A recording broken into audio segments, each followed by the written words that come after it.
Hey guys, it is Tuesday, the 31st, last day of May.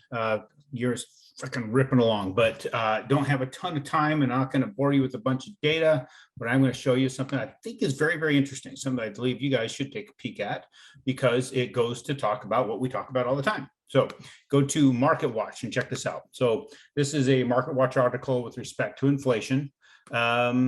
If you look right here, I mean, this is what you search for. Inflation has been pummeling the middle class for decades, but out of touch CPI masked this reality. So search for that. As you can see here, we'll put a link in the notes, but this is what you want to search for. And then scroll. I mean, it talks a little basically about everything we talk about. But look at here. This is very, very interesting chart here where it talks about this was. Basically it's been very, very little wage growth. If you think back of what's been going on with respect to person's wages or earnings, most of the time they move very, very slightly if you look at that.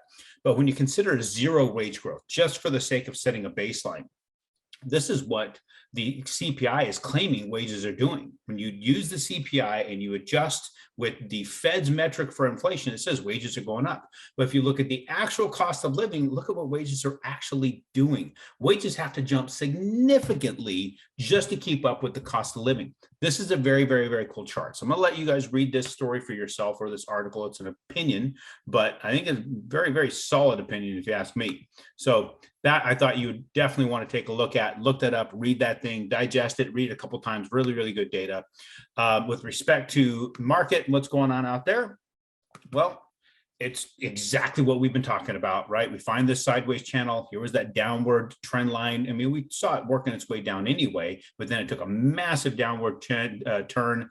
Then we broke out from, got above this trend line, worked that down till we found that bottom that seemed to have some strength here, and we've worked our way sideways in this channel that I've kind of drawn up here. Now there's little channels within the channel that it's going to fight within there, try and keep there. So there's other points like right here that's going to be another point of resistance or support.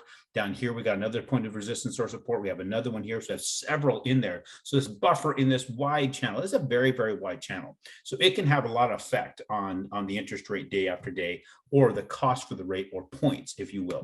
If anything, it's giving me encouragement to know that we're going sideways at least. So that's where we say we're going. It looks good to me that we're going sideways. So if anything, it just feels good that we have a bit of a floor that's helping us out. And hopefully we're going to continue in that range for a while, have a little bit more predictability in where we get in our rates.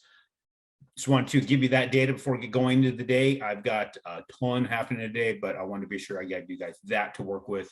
Hope your very final day of May is a good one. We'll see you in a few days.